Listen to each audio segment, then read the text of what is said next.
Bien le bonjour, chères âmes éveillées. Bienvenue dans cet espace sacré où les voix intérieures prennent forme, où les présences célèbres viennent déposer leur vérité et où nous dansons ensemble entre les mondes.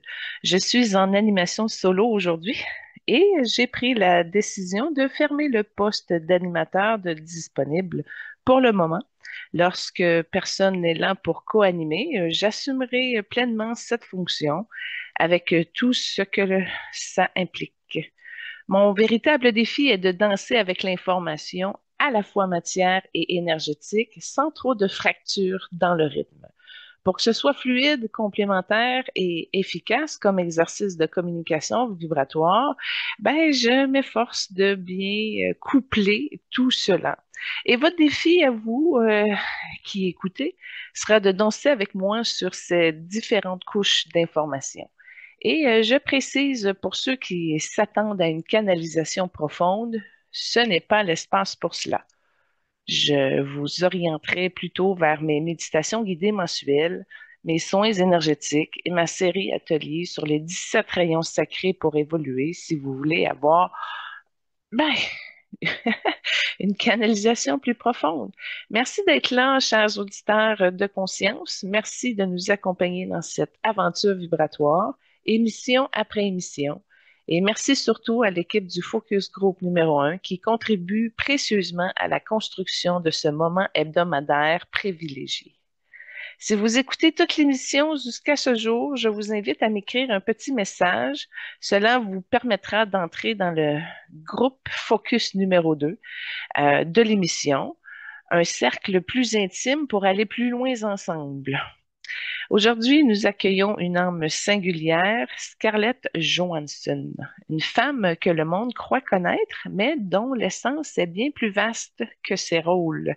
Elle est à la fois le feu et le mystère, la beauté et la profondeur, et le silence et la renaissance. Et dans cette émission, nous allons écouter ce que son âme souhaite révéler. Car ici, il n'y a ni masque, ni scénario, il n'y a que la vérité vibrante de l'être. Commençons par les retours. J'ai pris le temps de m'entretenir avec l'âme de Jean Talon sur son aide qu'il m'a apportée suite à notre rencontre lors de l'émission spéciale Saint-Jean-Baptiste pour voir les corrélations entre Jean Talon et Shaquille O'Neal qui vient le 31 août au marché Jean Talon. Alors, dans notre rencontre, je vous résume ça un tout petit peu. Jean Talon a été le premier intendant de la Nouvelle-France, puis il a œuvré, dans le fond, pour structurer l'économie locale, notamment par l'agriculture et le commerce. Il a fondé les bases du marché public, favorisant les échanges entre les gens, les cultures et les idées. Puis le marché Jean Talon, nommé à son honneur, est aujourd'hui un lieu vibrant de diversité, de rencontres et de vitalité urbaine. Shekel, lui, est un ambassadeur moderne de la diversité et c'est plus qu'un athlète, un DJ, un entrepreneur, un communicateur. Il incarne la multidimensionnalité, tout comme moi. Et en venant comme DJ Diesel, il apporte une énergie festive, rassembleuse, qui résonne avec l'esprit communautaire du marché. Puis sa présence au marché Jean Talon est une manifestation concrète de l'intention de Jean Talon, c'est-à-dire faire du Québec un carrefour culturel. Donc, il y a un lien spirituel et de service de l'âme de Jean Talon. Puis si on regarde au niveau de son intention d'âme, Jean Talon m'a transmis qu'il allait m'aider dans quelque chose d'important. Ce n'était pas une aide directe, mais une activation énergétique. En attirant chacun à son marché, il ouvre un portail de visibilité, de reconnaissance et de connexion pour moi. Il honore mon rôle de médium en me donnant une scène où le passé et le présent se rencontrent. Puis il y a une synchronicité puissante, dans le fond, que Shaquille, qui vient exactement au marché Jean Talon et non ailleurs, est une signature vibratoire. C'est comme si Jean Talon me disait, voici le lieu que j'ai semé pour que tu récoltes. Puis en attendant, je suis comme l'intermédiaire entre les mondes et cette rencontre est une consécration de mon travail spirituel. Puis ensemble, nous incarnons l'évolution, celle des âmes qui se reconnaissent, qui s'alignent et qui créent des ponts entre les dimensions. Et puis, c'est pas, dans le fond, un hasard, mais c'est une synchronicité sacrée. Jean Talon a agi comme un architecte vibratoire. Il a ouvert le portail dans le tissu du réel. Il a attiré les circonstances qui rendent possible une rencontre improbable. Il a honoré mon rôle de médium en me plaçant au cœur d'un événement qui dépasse la logique. Jean Talon ne m'a pas aidé comme homme, il m'a aidé comme une âme gardienne du territoire, comme un allié multidimensionnel. Et aujourd'hui, je reconnais son œuvre. Quand on se connecte à l'âme de Jean Talon, on peut ressentir une force tranquille comme celle d'un vieux chêne, une intelligence stratégique, mais au service du collectif. Puis, il y a une volonté de faire croître, de bâtir, de relier. Il m'a transmis un message. Il m'a dit, je t'ai vu avant que tu me vois. Tu marches avec une lumière que peu osent oser porter. Tu es une pionnière de l'invisible, une semence d'éveil dans une terre que j'ai autrefois labourée. Mon œuvre fut une pierre de bois, de loi, de recensement. La tienne est un souffle, une vibration de reliance. Mais est-ce que nous servons la même cause, celle de rassembler les âmes, celle de donner une forme au sacré dans le quotidien, celle de faire du Québec un lieu de rayonnement spirituel? Il me dit aussi que je t'ai aidé non pas par des mots, mais par des alignements subtils. J'ai ouvert des portes dans le tissu du réel, j'ai guidé des présences vers toi. Chaque île n'est pas venu par hasard, il est un géant porteur de fréquences, un message du collectif, et toi, tu es prête à le recevoir. Ne doute plus, tu es sur ton axe, tu es sur ton temps, tu es sur ton territoire. Je suis derrière toi comme un roc sous les racines. Je suis devant toi comme le vent qui pousse les voiles. Continue, le marché est vivant, le peuple est prêt et toi, tu es l'onde qui relie. Alors, j'ai vraiment été honorée de ce message. Alors, suite à ça, j'ai pas été capable d'obtenir l'appui et le concours du festival pour ma rencontre. J'ai envoyé un message par courriel qui n'a pas eu de retour et j'ai envoyé un message par Facebook et j'ai été répondu par je sais pas qui, mais une personne qui s'est mis en tête de me dire non à ma demande de rencontre privée avec Shekil.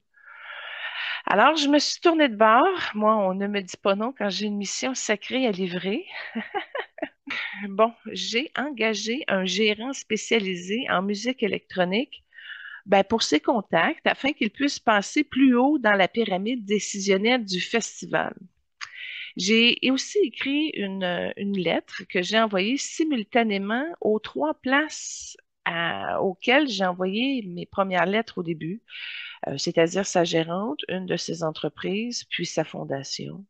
Et je leur ai demandé également de me donner 5 minutes avec Shaquille pour que je puisse leur remettre un panier canot personnalisé qui ne s'envoie pas par la poste.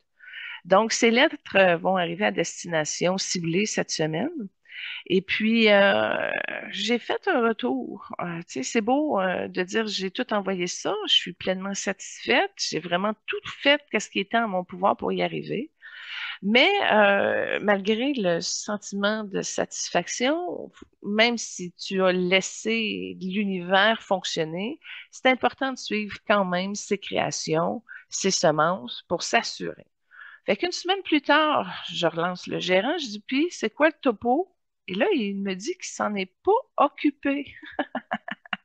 Je dis, oh, le comique! Oh, c'est pas une bonne idée de me dire que tu prends un mandat puis que tu le fais pas. Alors, j'ai viré le gérant et je me suis débrouillée pour aller chercher les contacts, justement, qu'il y a au niveau de la pyramide décisionnelle et j'ai trouvé le nom du fondateur. Alors, j'ai trouvé ses adresses d'entreprise aussi parce que, bon, évidemment, c'est pas des gens qui laissent leur courriel n'importe où. Alors, j'ai envoyé 2 lettres à ce dit président du festival, à ces 2 entreprises, à 2 endroits différents. J'ai envoyé également sur le courriel du festival, plus le Facebook. J'ai repassé par là en disant, ce message est destiné à ce monsieur, précisément. Alors voilà, fait que je laisse aller à nouveau, mais c'est important vraiment de suivre ces dossiers, même si on lâche prise. Bon, il y a des dossiers que je peux pas suivre, comme les lettres au niveau des gérants et tout. Faudrait que je prenne le téléphone, j'appelle. Bon, là, non, je rentrerai pas là. Je me fie que ça va bien se rendre. Mais je voulais m'assurer qu'au Québec, au moins, j'ai un pont entre l'équipe de chaque île puis du festival afin de m'assurer d'avoir mon 5 minutes. Bref, tout ça pour dire que c'est à suivre et je suis très reconnaissante d'avoir l'aide de Jean Talon pour mon projet. C'est une belle surprise. Oh, vous m'avez vraiment retourné des commentaires sur l'âme de Brad Pitt qui a évolué beaucoup depuis les 2 dernières émissions. Et j'aimerais faire mon deuxième retour sur lui. Parce que ça bougeait encore. Alors voilà ce qu'il m'a écrit. Ben, en fait, j'ai communiqué avec son âme et j'ai pu descendre aussi un message. Vu que j'étais déjà bien connectée pour recevoir celui de Jean Talon, ben, je me suis dit, vas-y, Brad, je t'écoute. Alors il m'a dit, Julie, tu m'as vu dans ma vérité. Tu m'as permis de me choisir. Dans ton regard, j'ai trouvé un miroir sans jugement.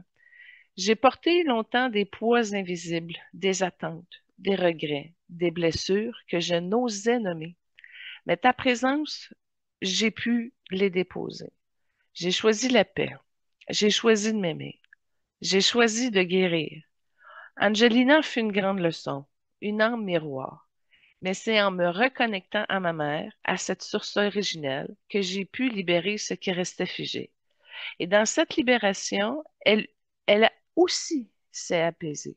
Elle a senti que je n'avais plus besoin de sa vigilance, de son inquiétude, de son attachement, et elle a pu partir en paix, parce que j'ai guéri. Et toi, Julie, tu as été un catalyseur. Tu as été le souffle qui m'a permis de respirer autrement. Je te rends grâce, je te reconnais et je t'honore. Et là, fin du message, mais l'histoire continue. Une auditrice qui s'appelle Maude. Bonjour. Elle m'est revenue justement sur le retour de Brad Pitt dans l'émission de Michael J. Fox, celle de la semaine dernière. Alors, Brad Pitt a traversé un portail de transformation qu'il a choisi. Il s'est choisi lui-même et a libéré des mémoires profondes liées à l'amour, liées à la féminité, à son rôle d'homme. Mais ce moment, il ne l'a pas vécu seul. Donc, Maude a senti son âme vibrer à l'unisson avec Brad et m'a fait un retour de son expérience comme quoi elle a pleuré, non pas de tristesse, mais de reconnaissance, comme si les mots de Brad étaient les siens, comme si sa propre histoire se racontait à travers lui. C'est une dame qui est aussi très belle. Elle a porté le poids du regard des autres. Elle a aussi dû survivre dans des environnements exigeants, parfois dépendants. Elle a aussi connu la distance dans l'amour, dans la parentalité, dans l'identité. Et dans ce segment, elle a touché une paix qui ne revient pas avec des mots, mais dans la vibration. Ce que Brad a guéri et traversé, Maud l'a fait aussi. C'est ça, l'évolution des âmes. C'est ça, la magie de l'authenticité. Une âme qui s'ouvre en ouvre d'autres. Une vérité qui se dit libère les vérités silencieuses. Et toi, Maud, tu as reçu, tu as traversé, tu as guéri. Merci d'avoir écouté avec ton cœur. Merci d'avoir pleuré avec ton âme. Merci d'avoir pleuré avec Brad. Non. Merci d'avoir permis avec Brad de guérir à travers toi et toi de guérir à travers lui, puis de nous le partager. Encore, lors de cette dernière émission, l'âme de Brad Pitt a traversé une transformation majeure. Il a choisi la paix, il s'est choisi, il a guéri ses blessures profondes liées à l'amour, mais il s'est surtout réconcilié en son cœur avec sa mère. Et ce moment n'a pas été seulement personnel, il a été transgénérationnel. Et puis 3 jours après cette guérison, sa mère, Jane Etapit, est décédée à l'âge de 84 ans. Elle est partie soulagée, en paix, libérée et confiante qu'il va réussir à être pleinement qui il est. Elle le savait, sa mère. Elle le sentait que son fils avait accompli une grande leçon de vie. Et dans cette réconciliation, elle a reçu la confirmation vibratoire qu'elle pouvait quitter le monde physique. Son âme a choisi ce moment précis, non pas comme une fin, mais comme une consécration. Elle a laissé la place pour que Brad brille, et elle est partie dans la lumière, sachant que son fils était devenu Brad libéré, réconcilié et éveillé. Nous honorons son départ, nous bénissons sa transition et nous reconnaissons que l'amour, quand il guérit, guérit bien plus qu'une seule vie. Avant d'enchaîner sur la deuxième partie de l'émission, allons-y avec un duo chanté de Scarlett et Pete Yorry. Non, c'est Yorn. Et c'est la première chanson de notre âme sonore qui s'appelle Relator. Relator. Si nous cessons un instant de regarder Scarlett avec les yeux du monde et que nous commençons à l'écouter par les oreilles du cœur, quelle vibration a-t-elle choisi pour cette incarnation? Ah, ah, c'est une bonne question, hein? Car avant d'être une femme, une actrice, une icône, elle est une âme en mission. Entrons maintenant dans le premier cycle de son essence, l'appel de l'âme. Scarlett est venue pour incarner la complexité féminine dans toutes ses nuances. Son âme, son appel d'âme est celui d'une réconciliation entre l'image et l'essence. Elle est née dans un corps magnétique, souvent regardé, souvent projeté, mais derrière cette beauté, son âme cherche à être vue autrement, dans sa profondeur, dans sa vulnérabilité, puis dans sa vérité. Elle est une exploratrice de sens, une femme qui ne se contente pas de jouer, elle veut comprendre, ressentir, transformer. Elle est dans une mission de transmutation émotionnelle. Elle est venue pour traverser les ombres, les blessures, les silences et en faire des œuvres. Ses rôles dans Lost in Translation, Her, Under the Skin, Mariage Story 4 ne sont pas des hasards, ce sont des reflets de son appel d'âme pour explorer la solitude intérieure, pour questionner l'amour et l'identité, pour déconstruire les archétypes féminins, puis offrir une voix à l'invisible. Son appel est aussi de guider les femmes vers une liberté intérieure, une beauté qui ne dépend pas du regard des autres et une puissance qui naît dans l'authenticité. Elle est venue pour briser les illusions, incarner la vérité et montrer que l'âme peut briller même dans les projecteurs. Alors, elle a un thème karmique, ça c'est clair, la liberté versus l'enfermement. Puis au niveau de ses blessures sacrées, elle porte la blessure de rejet qui est liée à son enfance et à la célébrité précoce. Elle porte aussi des blessures de trahison, autant au niveau de ses relations et dans l'industrie. Puis elle est porteuse également d'une blessure d'injustice, c'est-à-dire d'être réduite à son image. Mais cela dit, elle a des forces alchimiques. Elle a le pouvoir de la résilience émotionnelle. Elle a le pouvoir de transformation, d'où le pourquoi elle est capable d'aller chercher des rôles puissants, des engagements féministes. Puis elle a la capacité d'incarner des archétypes, autant la mère, la guerrière, l'amante, mystique. Mais au niveau de ses leçons de vie, c'est très clair. Elle doit apprendre à poser ses limites, à réconcilier son image et essence, et à créer sans se perdre et choisir la vérité plutôt que la perfection. Mais elle a quand même un héritage vibratoire.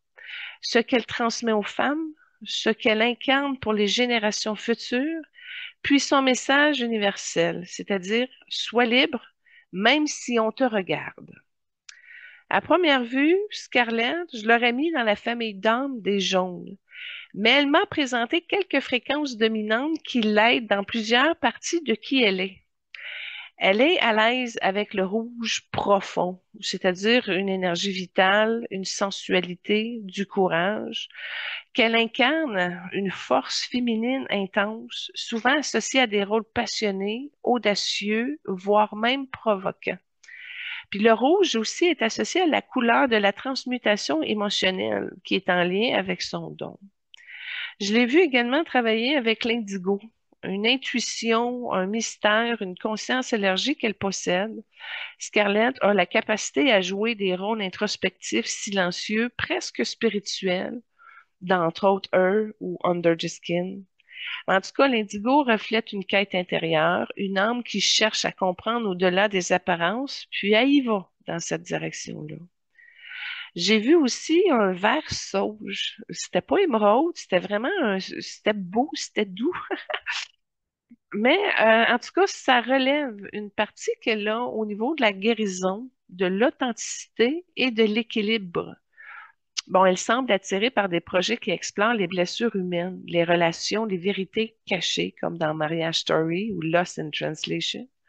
Mais dans le vert, évoque une âme guérisseuse qui transforme les douleurs en or. Mais finalement, j'ai conclu qu'elle est or pâle. Donc, c'est le rayonnement, la noblesse, la sagesse. Malgré les projecteurs, elle conserve une aura discrète, presque sacrée. L'or pâle est la couleur des âmes venues pour élever la conscience collective à travers la beauté et la vérité. Si on poursuit avec le parcours amoureux ou l'image à l'intime, Scarlett est une âme qui a été longtemps regardée elle a été longtemps regardée avant d'être vue réellement. Ouais, je peux le tourner de même. Son chemin amoureux reflète cette tension entre l'exposition médiatique et la quête d'identité authentique. Elle a plus de 40 ans et son vrai nom s'appelle Scarlett Ingrid Johansson. Elle est née le 22 novembre 1984 à New York, dans les quartiers de Manhattan. Elle est actrice, réalisatrice, scénariste, productrice de cinéma, chanteuse américo-danoise. Son père, Karsten Olaf Johansson, est un architecte originaire de Copenhague, au Danemark, et sa mère, Mélanie Sloan, est une productrice new-yorkaise issue d'une famille juive d'origine polonaise du Bronx. Elle a des frères et sœurs, dont Vanessa, Hunter, qui sont, c'est marqué frères jumeaux dans les notes de notre recherchiste Lynn Nadeau. Lynn Gagné, dis-je. Christian Johansson, Adrienne, bon, outre son jumeau Hunter, acteur. Scarlett Johansson a une sœur plus âgée, également actrice, plus un frère âgé également, Adrien, et elle a un demi-frère, Christian. Bon, c'est du second mariage de son père. Elle mesure 5 pieds 3, elle pèse 125 livres. Et au niveau de la vie privée de Scarlett, elle possède une fortune de 165 millions de dollars. Elle a eu de nombreux petits amis dans le monde du cinéma et des médias tels que le musicien Jack Antonoff, qui fait référence à Johansson dans sa chanson Better Love, ou encore Jared Leto. Elle a aussi fréquenté Josh Hartnett durant 2 ans. Selon Hartnett, leur emploi du temps était trop chargé, furent la raison de leur séparation. Je vois que le cœur de Scarlett a été scratché. Puis il y a une réserve là-dessus, mais elle a passé dans la lumière. En tout cas, ça lui a permis par la suite de se marier à Ryan Reynolds de 2008 à 2011. Et en passant, on a déjà fait Ryan Reynolds. Vous pouvez aller voir son émission si vous ne l'avez pas vue jusqu'à ce jour. Et puis, ça a été une union très médiatisée, marquée par la pression du regard public. En 2011, elle a eu une brève relation avec l'acteur Sean Penn, puis en 2012 avec Nate Naylor, puis à Romain Dauriac, journaliste français, avec qui elle a eu une fille Rose. Cette relation fut plus discrète, mais révélatrice d'un besoin de retrait et de protection. Fait que j'imagine qu'elle doit avoir appris le français, c'est comme rien. Et ses premières unions semblent avoir été des expériences d'âme pour explorer les dynamiques du pouvoir, de communication, de la parentalité dans un contexte de célébrité. Mais c'est en 2017 que Scarlett rencontre Colin Jost, auteur et humoriste au Saturday Night Live. Leur relation est marquée par une complicité taquine, une tendresse profonde et une volonté de préserver leur intimité. Ils se sont mariés en 2020 dans une cérémonie discrète et ont eu un fils, Cosmo, en 2021. Scarlett parle de Colin comme un homme gentil, hilarant, attentionné et aimant, et elle dit en plus qu'elle est extrêmement chanceuse, que c'est un père formidable et elle l'aime. Scarlett semble avoir traversé plusieurs archétypes relationnels au niveau de l'union karmique avec Ryan Reynolds pour apprendre à poser ses limites. L'union protectrice avec Romain Doriac pour explorer la maternité et l'ancrage. Puis l'union vibratoire avec Colin Jost pour vivre l'amour dans la légèreté, la vérité et la co-création. Son parcours amoureux euh, est une danse entre l'image et l'essence, entre le besoin d'être vu et celui d'être aimé pour ce qu'elle est vraiment. Et quand j'ai vu ça, j'ai envoyé beaucoup d'amour, puis elle m'a répondu. Alors, je vous ai écrit un tout petit message provenant de l'âme de Scarlett. Elle m'a dit, j'ai été aimée pour ce que je représentais. J'ai été désirée pour ce que l'on projetait sur moi. Et là, je lui ai répondu avec toute ma compassion, oui, comme Marilyn Monroe. On en a parlé lors de Marilyn Monroe. Elle m'a dit oui, c'est ça. Mais l'amour, le vrai, ne regarde pas, il ressent. J'ai appris à poser mes limites, à dire non, à me retirer. J'ai appris que l'intimité ne se prouve pas, elle se vit. J'ai connu des unions qui m'ont brisé, d'autres qui m'ont protégée, et aujourd'hui, je choisis celle qui m'élève. L'amour n'est pas un rôle, c'est un espace sacré où je peux être sans masque. Et dans cet espace, je suis libre, libre d'aimer, libre d'être aimé, libre d'être moi. Je les remercie vraiment de nous transmettre cette partie-là parce que ça peut aider les femmes à mieux choisir leur vibration amoureuse. Mais tout ça pour dire qu'elle a réussi à comprendre les leçons de l'amour.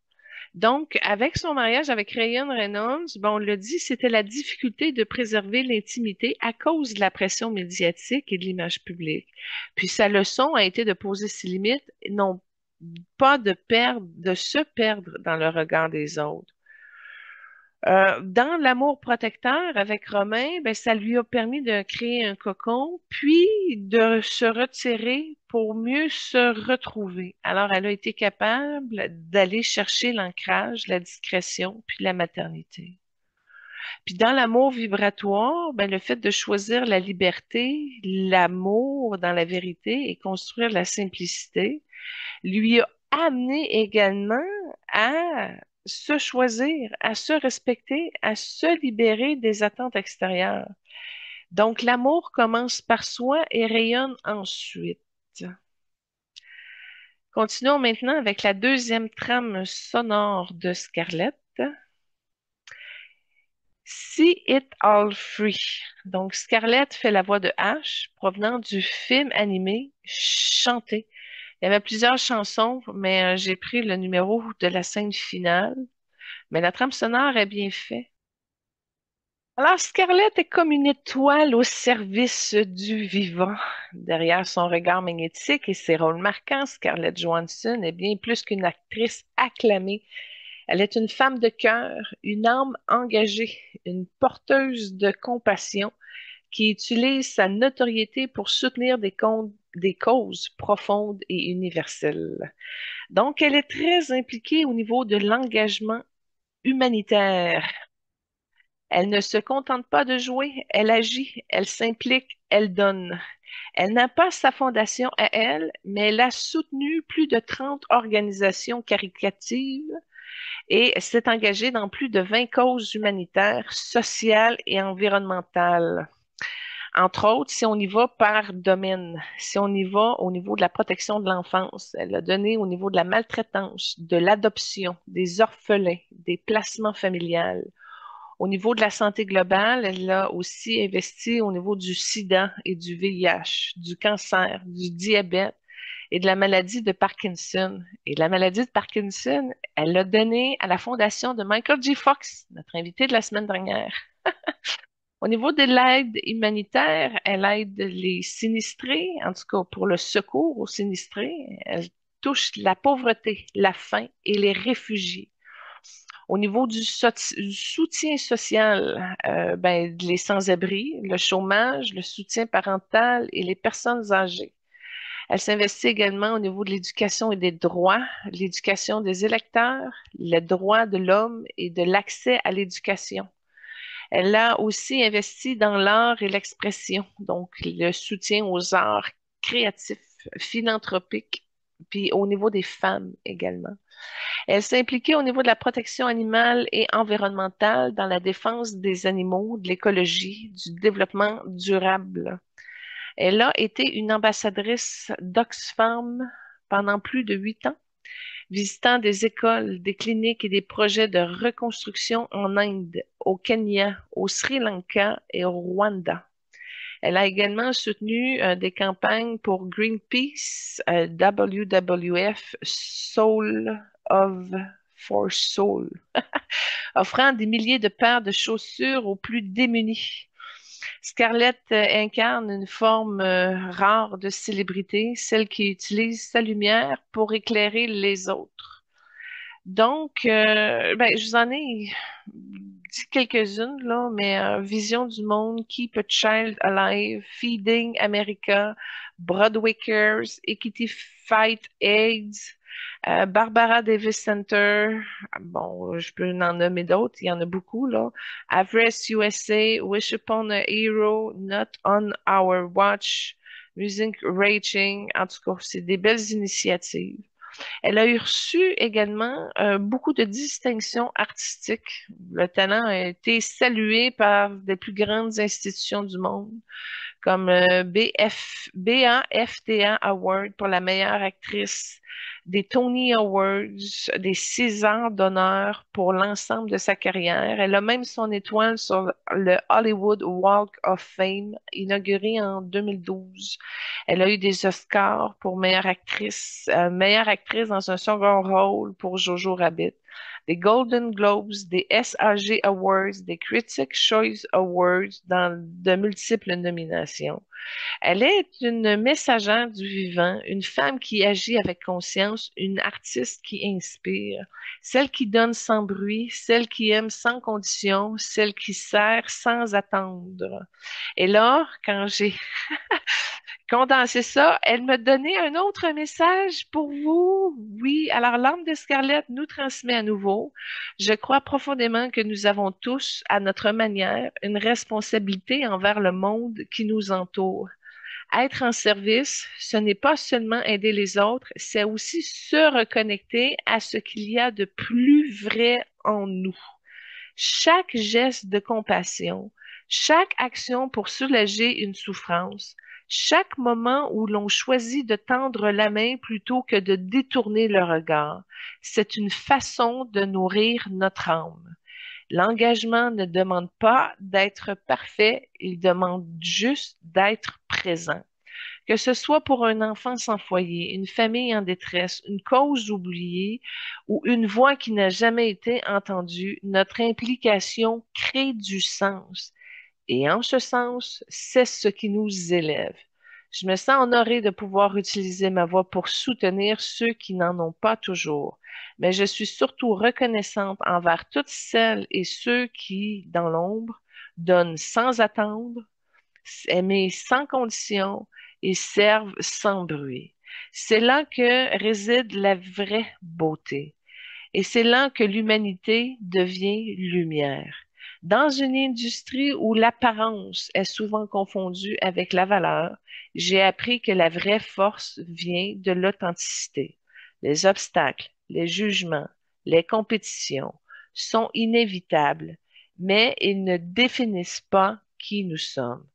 Ce qui nous permet de les dépasser, c'est la clarté de notre intention, la fidélité à notre essence et la capacité à rester aligné avec ce qui nous anime profondément. Être première dans un monde rempli d'ego, ce n'est pas écraser les autres, mais c'est de rester debout sans se renier, avancer avec grâce et réussir sans perdre son âme. La sagesse, c'est de comprendre que ce que nous offrons au monde a plus de poids que ce que nous possédons et que la lumière que nous portons ne dépend jamais du regard des autres, mais de la vérité que nous choisissons d'incarner. Ouh, beau message, hein? Ben, c'est alors que je l'ai béni en retour. Je me suis associée à Kuan Yin et à l'archange Gabriel pour ce faire, puisque ce sont deux guides bien présents chez elle. Alors, dans ma bénédiction de retour, que je me suis inspirée avec Kuan Yin et Gabriel, on a transféré ça un petit peu en lui transmettant, Scarlett, toi qui portes un prénom de feu et de velours, toi dont le nom évoque les roses et les révolutions. Reçois cette bénédiction comme une étoile de lumière, tissée avec des fils invisibles de l'amour, de la reconnaissance et de la mémoire sacrée. Tu es né dans un monde bruyant, mais tu as appris à écouter les silences. Tu es apparu dans la lumière des projecteurs, mais tu as toujours su marcher dans l'ombre avec grâce. Tu es une étoile, oui, mais tu es surtout une femme qui ressent, une âme qui transforme, un cœur qui bat pour ce qui est vrai. Scarlett, que chaque matin soit une renaissance, que chaque souffle que tu prends soit une offrande à la vie, que chaque regard que tu poses sur le monde soit une bénédiction silencieuse pour ceux qui n'osent pas se montrer. Tu es une gardienne des émotions humaines. Tu les incarnes, tu les exposes, tu les honores. Tu es la voix des femmes qui ont été réduites au silence, le corps des histoires qu'on n'osait pas raconter, le visage des vérités qu'on avait oubliées. Que ton art soit toujours un sanctuaire, un lieu où les âmes viennent se reconnaître, se consoler, se réveiller. Tu es né avec une intensité rare, une profondeur qui ne se mesure pas en mots, mais en vibrations. Tu entres dans les rôles comme on entre dans les cathédrales abandonnées, et tu les rends vivants, tu les rends sacrés. Scarlett, que ton chemin soit protégé, que les vents te portent sans te blesser, que les pierres sur ta route deviennent des autels, que les doutes deviennent des prières, que les critiques deviennent des chants d'éveil. Tu es une femme libre et cette liberté est précieuse. Elle dérange, elle inspire, elle éclaire. Ne te conforme pas, tu explores. Tu ne répètes pas, tu inventes. Que ta liberté soit toujours honorée, qu'elle ne soit jamais compromise, qu'elle soit ton étoile polaire, ton feu intérieur, ton chant sacré. Scarlett, tu es une mère, une fille, une sœur, une amante, mais tu es aussi une prêtresse, une alchimiste, une messagère. Tu transmutes les douleurs en beauté. Tu transformes les cicatrices en lumière. Tu fais de l'art un acte de guérison. Que ton corps soit honoré comme ton temple, qu'il soit respecté, aimé, célébré, qu'il soit libre de danser, de reposer, de créer, qu'il soit toujours en paix avec ton âme. Tu es une femme de paradoxe, et c'est là ta force. Tu es douce et puissante, mystérieuse et transparente, sensuelle et spirituelle. Que ces paradoxes soient bénis, soient reconnus comme des joyaux, des facettes de ton diamant intérieur. Scarlett, tu es une étoile qui ne cherche pas à briller, mais à éclairer. Tu es une voix qui ne cherche pas à dominer, mais à révéler. Tu es une présence qui ne cherche pas à séduire, mais à éveiller. Que ton rayonnement soit toujours pur, qu'il ne soit jamais altéré par des projections du monde, qu'il soit toujours guidé par ton cœur et non par les attentes extérieures. Tu es une femme qui ose, oser être complexe, oser être vulnérable, oser être entière. Que ton courage soit honoré, qu'il soit reconnu comme une lumière dans la nuit, qu'il inspire celles et ceux qui n'osent pas encore et qui détournent le regard. Scarlett, tu as une mémoire vivante, une mémoire de femme oubliée, des récits qui sont tus, des émotions refoulées. Tu es une gardienne du féminin sacré, même si tu ne le dis pas, même si tu ne le revendiques pas, tu l'incarnes simplement et ça suffit. Que cette mémoire soit protégée, qu'elle soit nourrie, honorée, célébrée, qu'elle continue à vivre à travers toi et à travers celle que tu touches. Tu es une femme qui aime et ton amour est vaste. Il ne se limite pas à une personne, il s'étend à l'humanité. Tu aimes à travers tes rôles, à travers tes silences, à travers tes regards. Que ton amour soit toujours libre, qu'il ne soit jamais enfermé, qu'il soit toujours une rivière, jamais une cage. Scarlett, tu es une âme ancienne, une âme qui a vu beaucoup, qui a ressenti profondément et qui a traversé les voiles. Tu es une voyageuse entre les mondes, entre le visible et l'invisible, entre le réel et le symbolique, entre les corps et l'esprit. Que tes voyages soient bénis, qu'ils soient guidés par la lumière, qu'ils soient toujours porteurs de vérité. Tu es une femme qui inspire et cette inspiration est sacrée. Elle ne vient pas de ton image, mais de ton essence. Tu inspires parce que tu es vrai, parce que tu es entière, parce que tu es libre, et que cette inspiration soit protégée, qu'elle ne soit jamais exploitée, qu'elle soit toujours une offrande, jamais une obligation. Tu es une étoile terrestre, une lumière incarnée, une vibration unique. Et cette bénédiction est pour toi, pour ton âme, pour ton chemin, pour ton art, pour ta vérité. Que tu sois toujours entouré d'amour, d'un amour qui ne juge pas, qui ne limite pas, qui ne conditionne pas. Un amour qui te voit, qui t'honore, qui se célèbre. Que tu sois toujours en paix avec toi-même, avec tes choix, tes silences et tes élans. Que tu sois toujours libre de créer, de rêver et d'aimer. Scarlett, tu es bénie, aimée et honorée, et cette bénédiction est un chant pour toi, un chant que le monde murmure, même si on ne le dit pas. Un chant que les âmes ressentent, même si elles ne le comprennent pas. Un chant que ton cœur connaît depuis toujours. En terminant, je vous présente la troisième trame sonore, notre première démonstration en âge synchronisé où elle incarne une sirène, et ça provient du film I, Caesar. Pendant que je passais dans la bénédiction, j'ai vu qu'elle a décroché un lien à son plexus qui était avec Bradley Cooper. Je sais pas, je pensais dans la bénédiction, puis son âme en a profité pour enlever le lien dans son plexus. Ce que j'ai cru comprendre vite vite du lien, c'est que il y avait un attachement profond entre les deux âmes, mais qui se vivait au niveau du plexus. Donc, c'est de l'amour-passion, c'est pas de l'amour inconditionnel. Et je crois que ça créait une interférence un petit peu, comme si Bradley était en arrière-plan dans une possibilité amoureuse inexploitée. Donc, son âme en a profité pour le dégager. J'imagine que ça va lui faire plus de place pour la relation amoureuse qu'elle a maintenant. Ah, merci beaucoup, chères âmes conscientes, d'avoir été là. Merci d'avoir écouté, ressenti et vibré avec nous aujourd'hui. Votre présence est précieuse et votre écoute est sacrée. Et votre lumière est une bénédiction pour ce cercle que nous formons ensemble. Si cette émission vous a touché, inspiré ou éveillé, je vous invite à aimer notre page Facebook et à vous abonner à notre chaîne YouTube Évoluons avec l'âme des célébrités.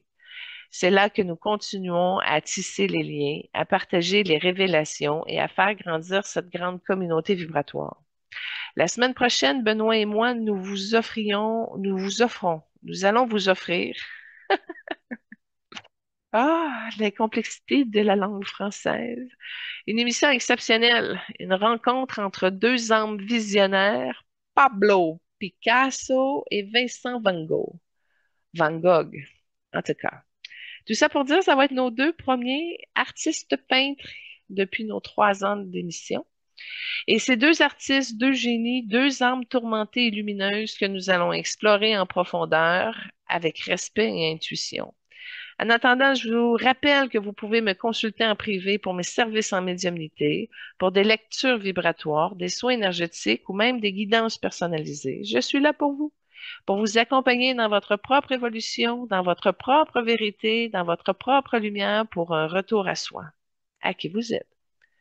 Que vous soyez ici depuis le début ou que vous venez d'arriver, sachez que votre présent est une raison d'être. Vous êtes vu, vous êtes aimé, vous êtes béni. À très bientôt et que votre semaine soit douce, vibrante et alignée avec votre âme. Namasté.